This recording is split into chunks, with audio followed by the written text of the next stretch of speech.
Ever wondered what turns jealousy into pure evil? Listen, as the night unfolds, where innocence dies and 4 girls embark on a path so twisted it'll chill your very soul. Can the mind ever recover from such darkness? Now, as we prepare to dive into our story, make sure you're comfortable. Are you ready? It's story time.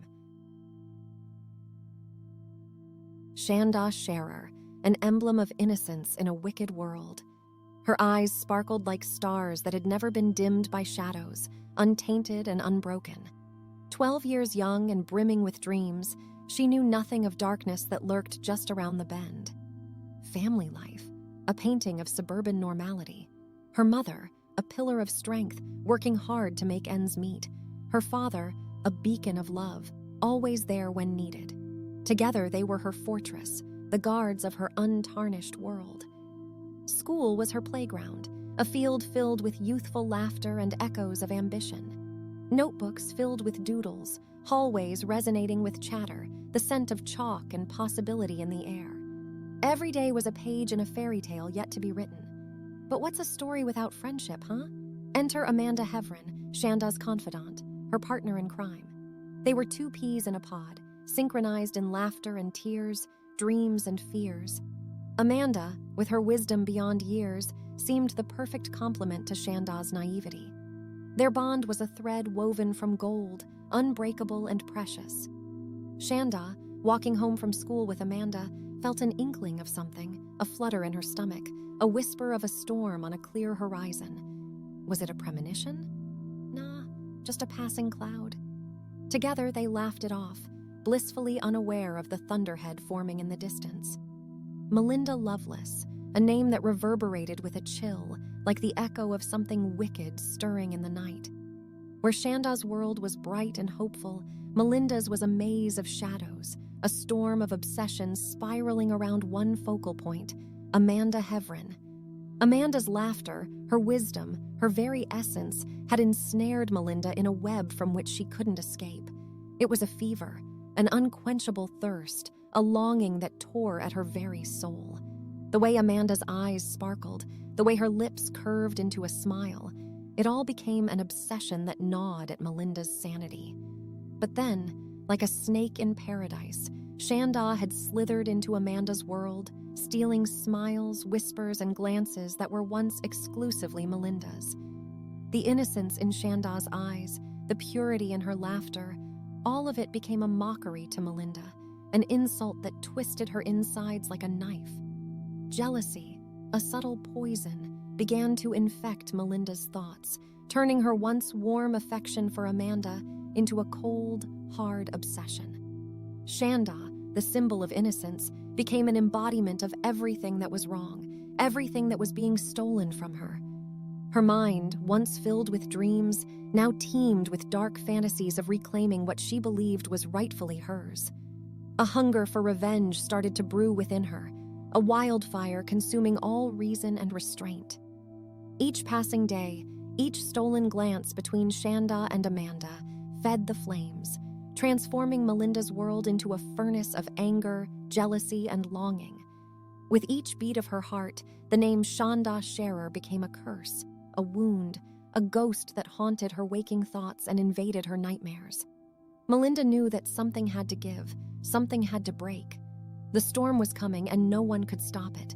Melinda's heart was a fractured thing, broken by a past marred by trouble and darkness. From her earliest memories, life had been a twisted path, a road filled with sharp turns and deadly pitfalls. Her father, a specter of anger and violence, had etched scars onto her soul that would never truly heal. Her mother, once a source of comfort, had become a ghost, disappearing into a haze of despair and neglect. Melinda's home was no haven.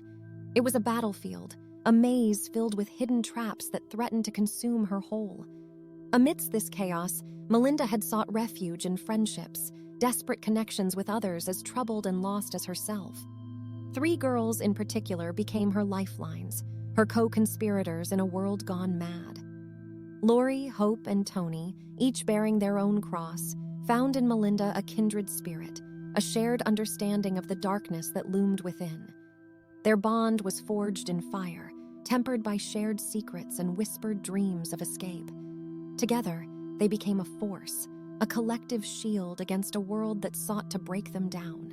They laughed together, cried together, dreamed and schemed together. But the arrival of Shanda had unsettled this delicate balance. The bright innocence of the young girl had cast a shadow on their tightly knit world, a disruption that gnawed at the fabric of their unity. It was in Shanda's laughter, in her carefree smile, that Melinda saw everything she had never had, everything that had been stolen from her. The cracks in Melinda's psyche began to widen, and the darkness that had always lingered at the edges began to creep in. Her relationship with the other girls began to shift, a subtle change fueled by jealousy, obsession, and a growing hunger for something more.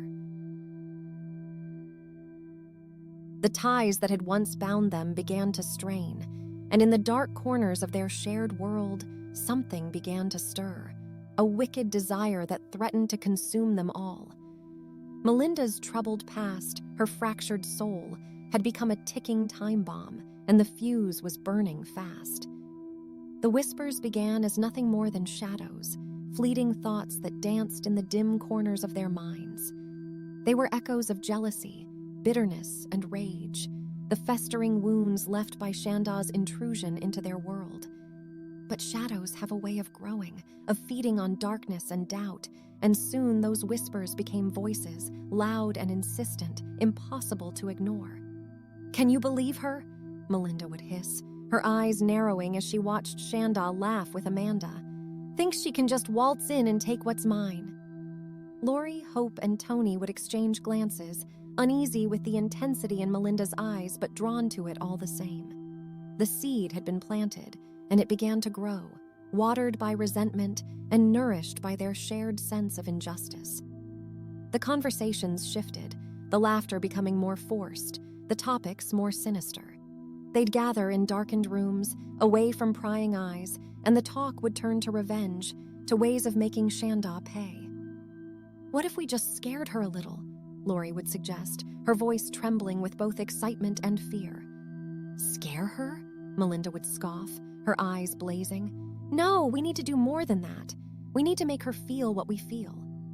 The others would fall silent, their hearts pounding, a thrill of terror and anticipation running down their spines. They knew they were venturing into dangerous territory, but the pull was irresistible, the need to act growing stronger with each passing day. The threats escalated, no longer just words but plans, detailed and cold. Maps were drawn, weapons considered, alibis constructed. They'd laugh about it later, tell themselves it was all just a game, a way of venting their frustration. But deep down, they knew it was more. The darkness had taken root, and it was growing, twisting its way into their very souls. They were no longer just girls. They were conspirators, bound by a shared madness that would not be denied. The storm was gathering, the thunderheads building on the horizon.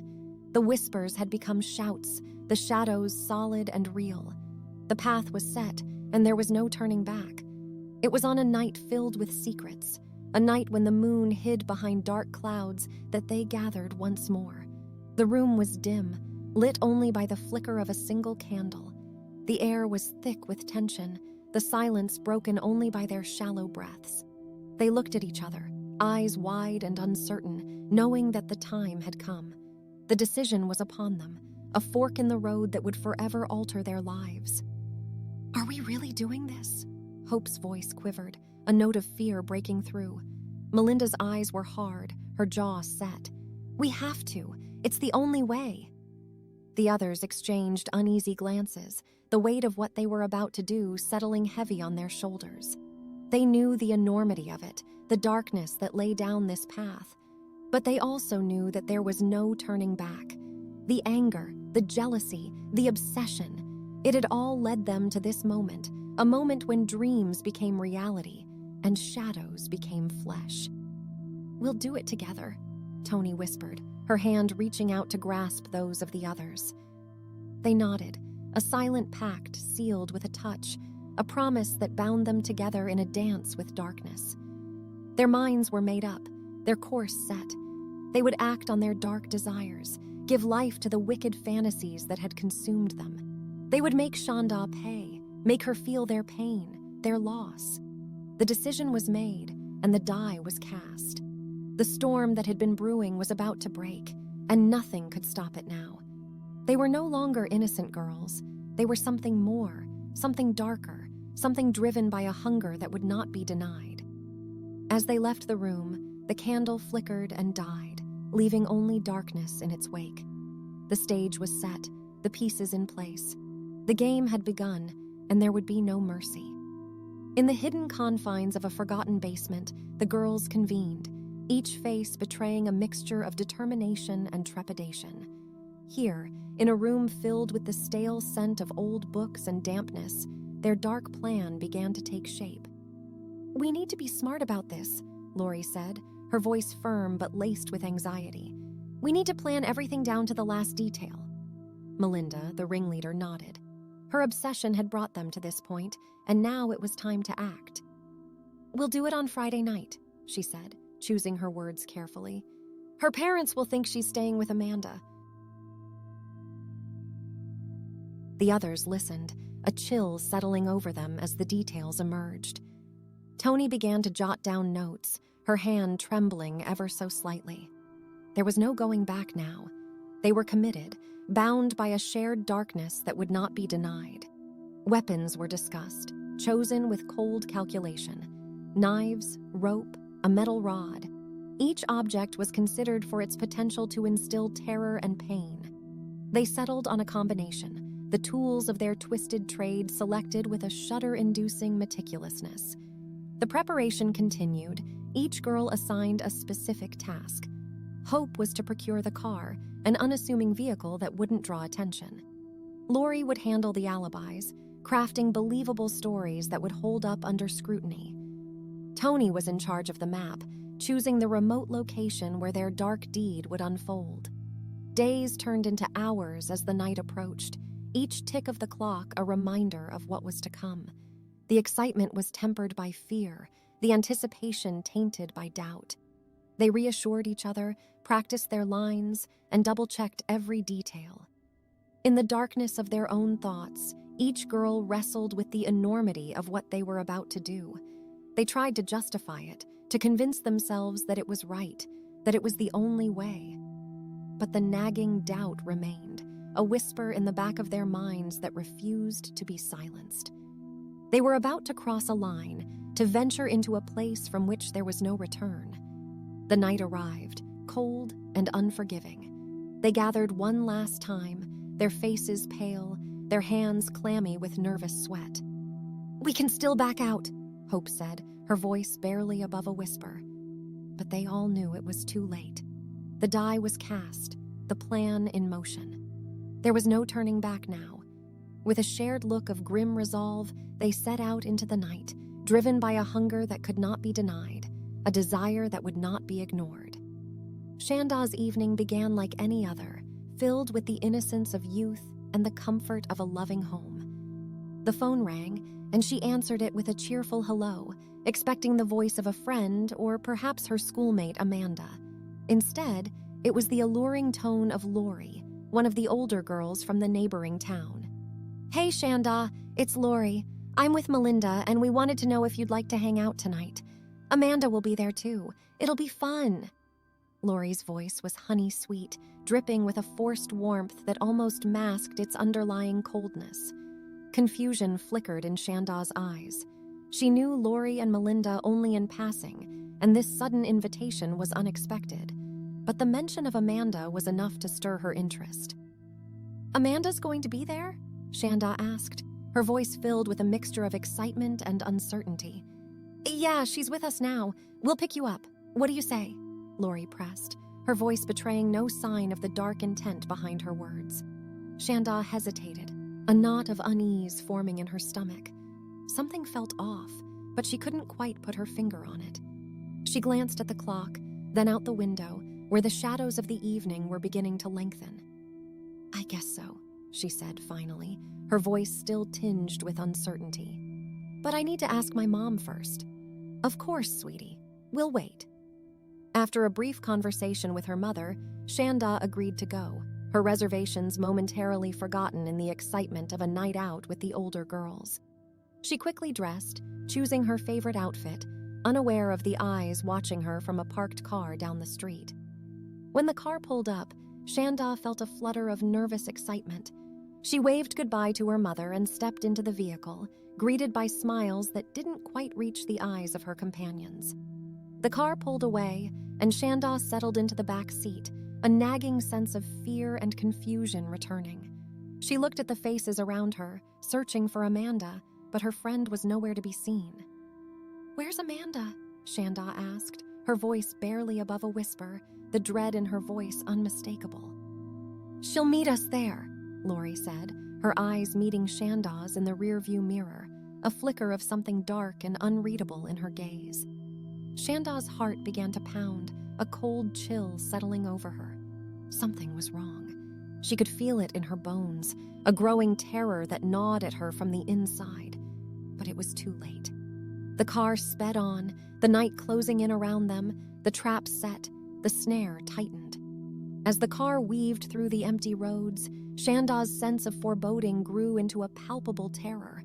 The girls laughed and joked, but their words were like shards of glass, cutting through the silence with an underlying cruelty that Shanda couldn't ignore.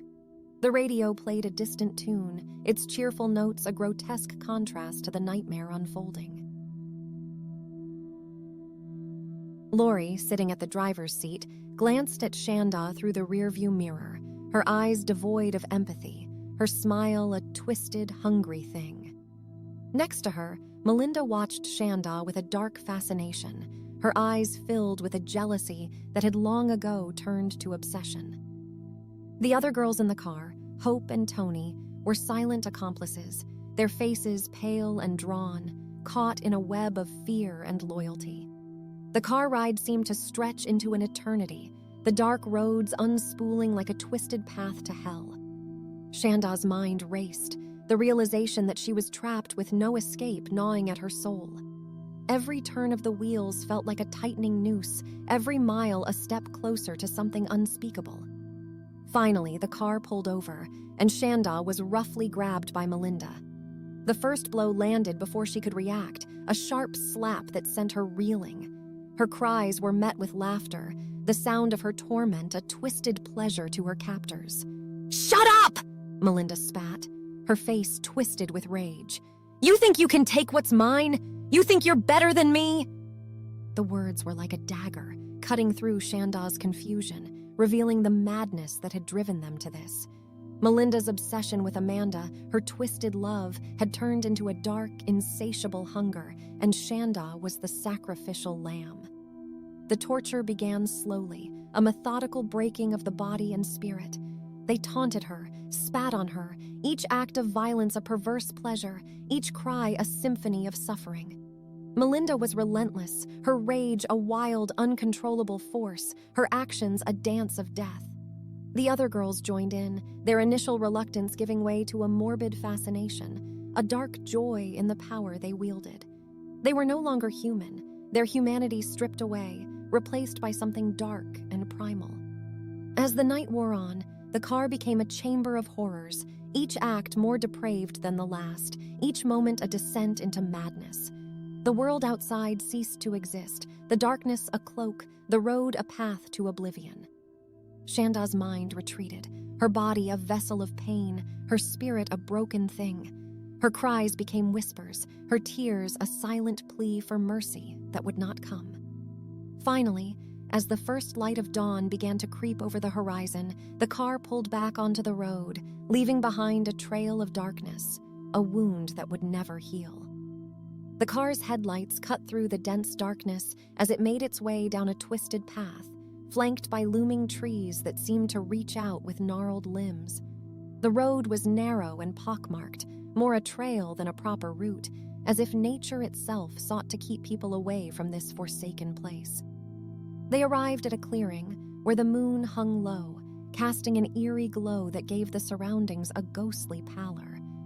Surrounding the clearing was a dense forest, a wall of darkness and silence that seemed to hold 1,000 secrets. The clearing itself was no haven. Its ground was uneven and covered with dried leaves and brittle branches, with sinister shadows lurking in every corner. At the center of the clearing stood a decrepit old shack, its wooden walls leaning precariously, the windows mere hollow eyes that bore witness to untold horrors. The door creaked open with a sound like a tortured soul's wail, revealing a dark, dank interior filled with the musty smell of decay. Inside the shack, the walls were lined with rusted tools and implements, each one bearing the mark of time and neglect. Hooks hung from the ceiling, swaying gently, their purpose all too clear. The floor was stained, a patchwork of dark marks that told a story of pain and suffering. In one corner of the room, a rickety old table stood, its surface scarred and worn, bearing silent testimony to the atrocities committed upon it. Next to it, a metal chair, its legs bent and twisted, a grotesque parody of comfort. The air was thick with a suffocating heaviness, a silence that was almost tangible, as if the very walls were holding their breath, waiting for the next act in a never-ending tragedy. Outside, the wind howled through the trees, a mournful cry that seemed to carry the voices of the damned. The clearing itself seemed to be a living thing, a malevolent entity that fed on the darkness, a place where the line between reality and nightmare was blurred, where the very soul was laid bare. This was a place of torture, a place where humanity was lost, where the mind was broken, where the body was a mere vessel for the darkest of desires. A place where evil thrived, where the heart's most depraved fantasies were given life, where the soul's most horrifying nightmares were made flesh. It was a place beyond redemption, beyond hope, beyond mercy. A place where the echoes of the past lingered, a haunting reminder of the darkness that lay within us all. The four girls stood in the shadow of the grotesque shack, each lost in the enormity of what they were about to do. Their faces were pale, eyes wide with a mixture of excitement, fear, and something darker, something that defied explanation. Silently, they began to unload the tools they had brought with them, ropes, knives, and other instruments whose purpose was clear. Each object was handled with a kind of reverence, a sickening fascination that held them in its grip. The leader, her eyes cold and unfeeling, directed them, her voice barely above a whisper, yet carrying an authority that brooked no argument. They moved with a mechanical efficiency, each action deliberate, each movement precise. The girl inside the car, bound and gagged, watched them with eyes filled with terror, her body trembling uncontrollably. Her mind screamed for escape, for rescue, but there was no one to hear her, no one to save her. Outside, the wind seemed to carry the screams of countless others who had been lost to this place, a mournful chorus that echoed through the night. The leader opened the car door, her eyes locked on the terrified girl, a predatory smile playing on her lips. She reached in and pulled the girl out, her touch both gentle and cruel, her strength belying her slender frame. The girl's legs gave way, and she collapsed, her body racked with sobs, her mind on the verge of breaking.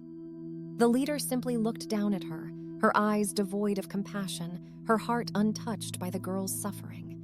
She turned to the others, her voice calm, her words chilling. "Let's begin." And with those words, they crossed a line from which there was no return, a line that separated them from their own humanity, from the world of light and reason. They dragged the girl into the shack, the door closing behind them with a finality that was almost tangible. Inside, the nightmare was about to unfold, a horror that would forever change them, a darkness that would consume them. The wind howled louder, the voices of the damned crying out in a symphony of pain and despair, the shadows growing darker, the night itself holding its breath. And then there was silence, a silence that was not empty, but filled with a malevolence that was almost palpable, a silence that bore witness to the unspeakable, to the unthinkable. The night waited, the darkness watched, and the horror began.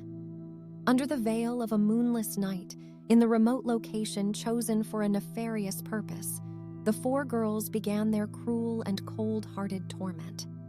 Shanda, once innocent and trusting, found herself trapped and abandoned by humanity, her pleas met with cold stares and cruel laughter. The twisted minds of the girls combined to create a theater of horror where pain was art and screams were the melody of a wicked symphony. They devised methods of torment that bore no trace of empathy, only the pure desire to inflict suffering. They observed her fear, noted her agony, and reveled in the power they wielded over her.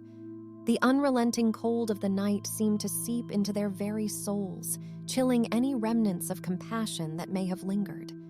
The remote woods became a dark stage for their twisted fantasies as they toyed with their captive, alternating between false kindness and sudden brutality. Her eyes, once lively and filled with spark, now became windows to a soul tormented beyond comprehension.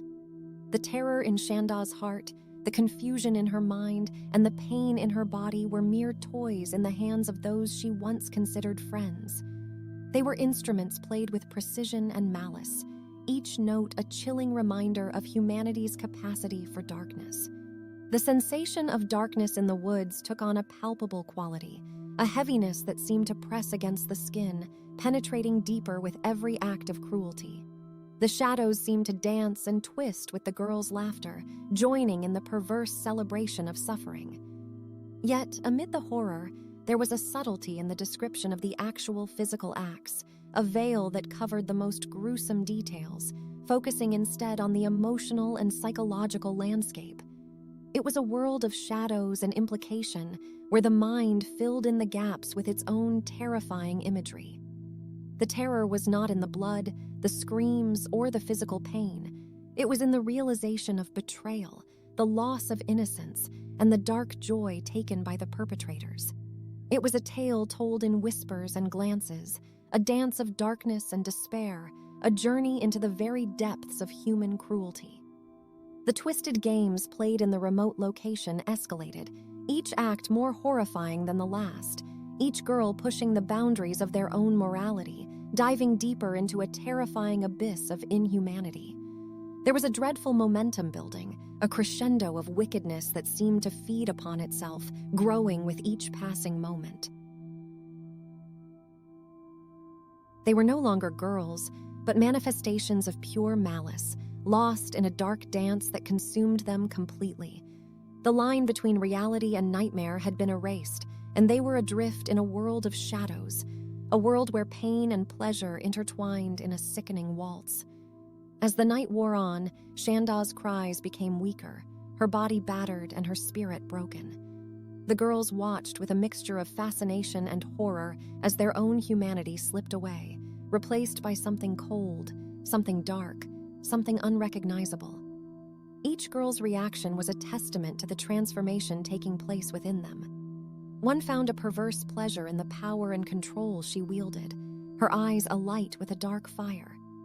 Another began to unravel, the terror in her eyes reflecting the madness that was taking hold, her laughter tinged with hysteria.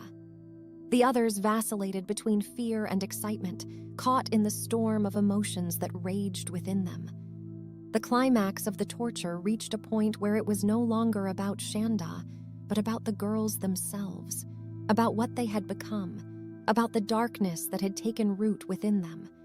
They had crossed a line from which there was no return, and they knew it.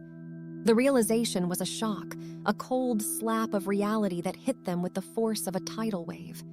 They looked at each other, their faces pale and their eyes hollow, and they understood that they had lost something precious, something pure, something that could never be reclaimed. They were no longer the girls they had been. They were something else, something twisted, something dark. The night itself seemed to close in around them, the shadows deepening, the cold intensifying, the very air thick with the stench of their deeds. It was as if nature itself recoiled from what they had done, leaving them isolated, alone, lost in a world of their own making. In the end, they stood in silence, the echoes of their cruelty lingering in the air, the taste of their inhumanity bitter on their tongues. They looked at Shanda, no longer a person, but a symbol of their own descent into darkness, and they understood that they had ventured into a place from which there was no escape. In the dimly lit space, far from the world they once knew, the girls stared at Shanda, whose life was hanging by the thinnest of threads. Her once vibrant eyes were now dull with pain and resignation, her body a testament to the horrors she had endured. The once innocent laughter and dreams were replaced by a silence so profound it seemed to suffocate the very air around them.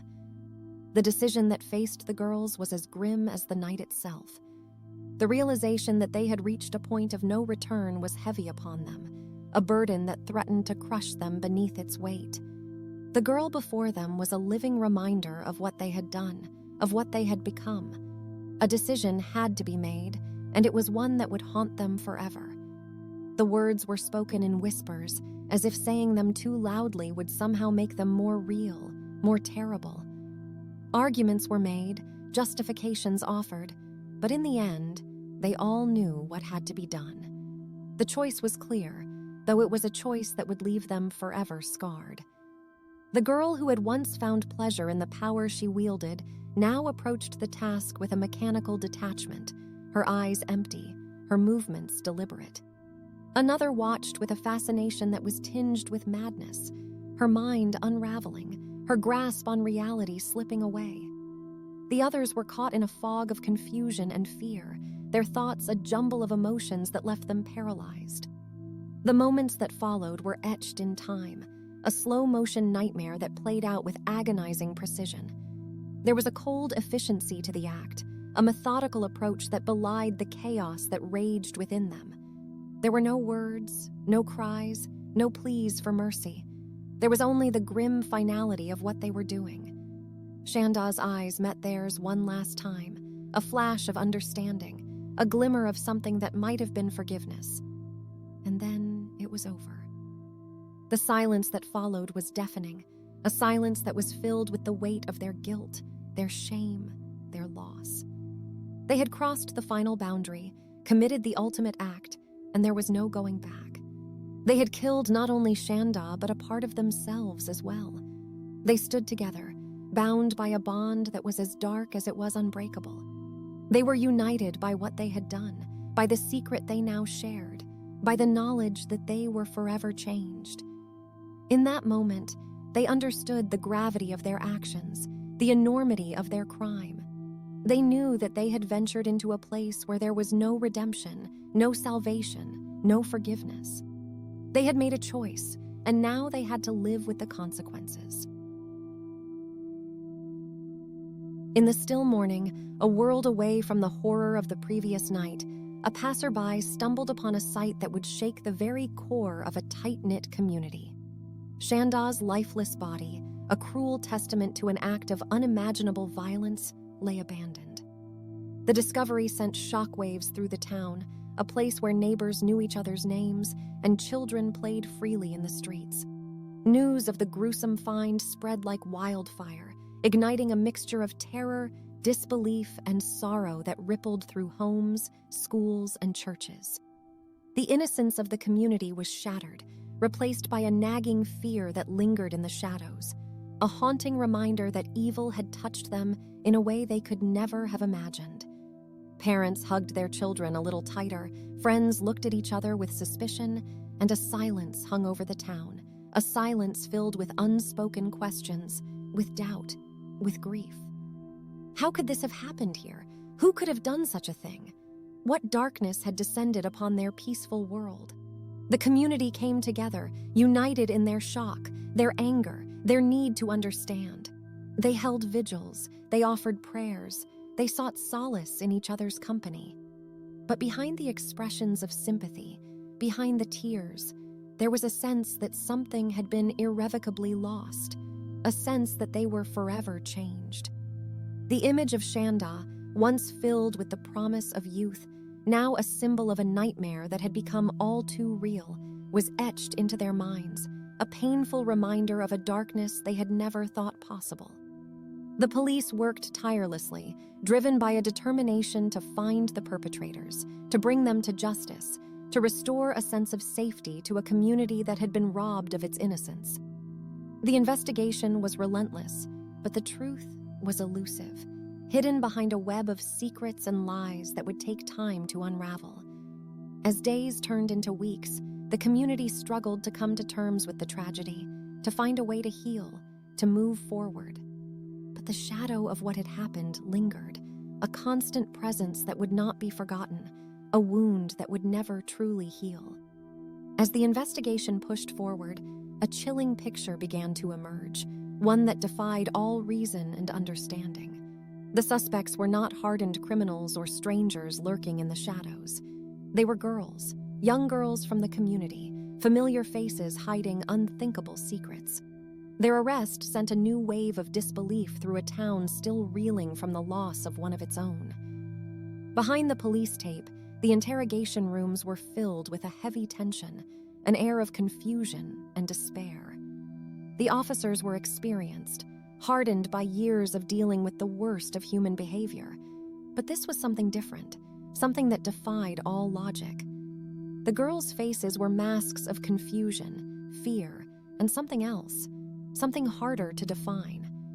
There was a darkness there, a complexity that went beyond mere malice or anger.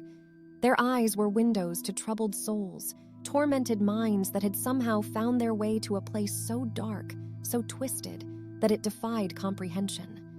They spoke in hushed tones, their voices breaking, their words a mixture of defiance, regret, and confusion. They tried to explain, to justify, to understand what they had done, but their words were empty, hollow echoes of a reality that had lost all meaning. The investigators listened, took notes, asked questions, but the answers were elusive, hidden behind layers of emotion, trauma, and a maze of psychological complexities. These were not simple criminals motivated by greed or hatred. They were lost, broken individuals who had wandered down a path from which there was no return.